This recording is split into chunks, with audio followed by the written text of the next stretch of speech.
After months of waiting, after being delayed due to the actors' strike and making a fleshlight popcorn bucket that people definitely aren't going to do weird things to, Dune Part 2 has arrived. The sequel to the also delayed Dune Part 1 due to COVID and had an HBO Max same day release, and one can only imagine what crazy, depressing ass event is going to delay Dune Messiah if that happens, but we'll deal with that when we deal with it. Anyways, I had a chance to see Dune Part 2 and I'm a little disappointed. The action is stale, the characters are hollow, it's kind of slow and boring. It's really just a disappointment, is what I would be saying if I was just insane. I'm kidding. I respect all opinions, but yeah, Dune Part 2 was absolutely incredible. It knocked my socks off. It spun me around. It spanked me.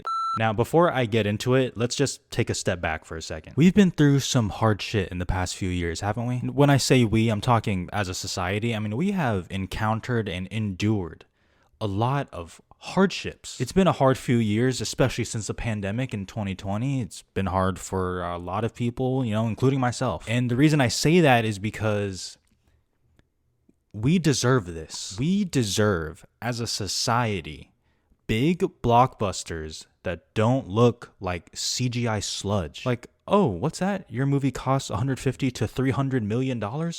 Oh, is it a little too much to ask for it not to look like green screen bullshit? And the reason I'm harsh on that is because not only am I just getting tired of it, I think general audiences are noticing it too. I don't think general audiences, for the most part, are just giving those movies a pass anymore. And that's one small step for man, one giant leap for moviegoers. Because listen, Dune Part 2 just looks incredible. I don't need to talk at length about its craft. You find that in the first one. You certainly find that here. But the cinematography of this movie is just, it genuinely makes you so appreciative of the art form, and it's shot on location with minimal green screen. The visual effects are top notch. It looks like something I can go out and touch. It looks like a real place. It doesn't look like some soundstage in Atlanta. Like it looks like I could go there. And most importantly, like it doesn't look like Argyle. This movie lived up to the hype and then some. People know I love the first Dune. It was one of my favorite movies of that year. But I also know, and I'm sure you do as well, maybe you're one of those people who aren't as fond as the first Dune. And while I disagree,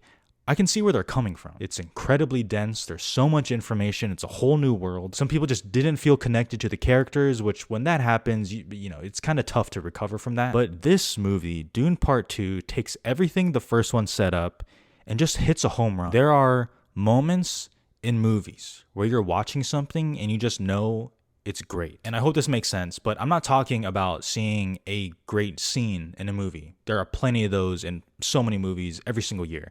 I'm talking a moment where you will remember, a moment that hits you and you're like, I might be watching an all-time. And I don't like talking in hyperbole. I hope you all know that. I don't go on Twitter and just announce everything is amazing and incredible. I don't like doing that. I don't like overhyping things. But I also have to tell the truth when I say I had that moment. And it goes back to my juice theory, which is plain and simple.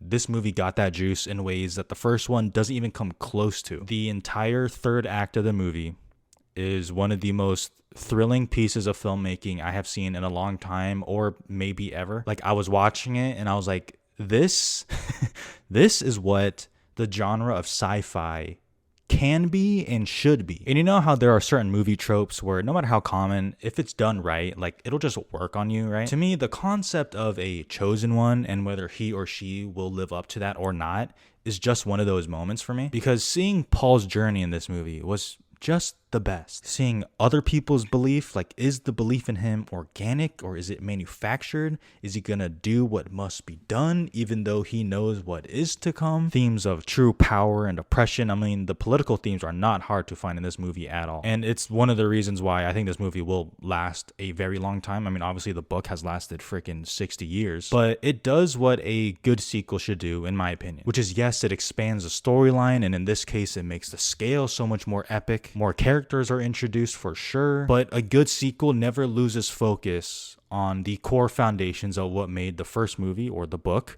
so special in the first place. And Denis Villeneuve does not lose focus on that at all. People say the term singular vision a lot, and I think I've even used that before on this channel, but now that I've seen Part 2, and I already believe that in Part 1, but now that I've seen Part 2, I see it like the clearest line ever. From the first movie to this one, It's just a straight line. Like I see it right now. Timothee Chalamet gives an excellent performance. You know, I thought he serviced the movie well and gives it what you need in the first half. And then in the second half, bro levels up past Willy Wonka into like a beast. And Zendaya has a lot to do in this one, and she just really holds your attention on screen so well. It's what makes her great. And Elvis himself, Austin Butler, was fantastic too. He really beefed up for this movie. I mean, he is like low-key jacked, and when he was like about to fight, I remember thinking, I was like, he is gonna beat off Paul Atreides.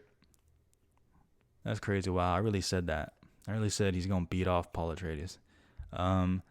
It's late, give me a break. And don't even bother asking me about the runtime.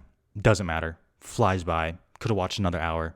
Does not matter. And that's important because let me tell you, for some reason, I had to pee during this movie. I usually never have to go to the bathroom during movies because I'm very good at it. I'm like strategic. For some reason, had to go pee. Like in the first half, I checked my watch. I was like, oh boy, we got a lot of movie to go. I don't know if I'm going to last. Sat through the whole thing. Might have damaged my bladder because of that, but low-key worth it. If you like the first Dune, you might actually end up floating with this one. And if you didn't like the first Dune, I still think there's something there for you. I think this is definitely better than the first one. So, you know, stick around to the third act. But if you don't like it, you don't like it. 2024 really needed a movie like this. It's been a bit of a weird year for movies. And I'm so happy that Denis Villeneuve delivered with one of the best movies of his career and one of the best movies in the sci-fi genre, in my opinion. Dune Part 2, 5 stars. I'm seeing it again soon. I cannot wait. Don't do weird things to your popcorn bucket. Okay? Just don't. Talking to you. Okay. Good night.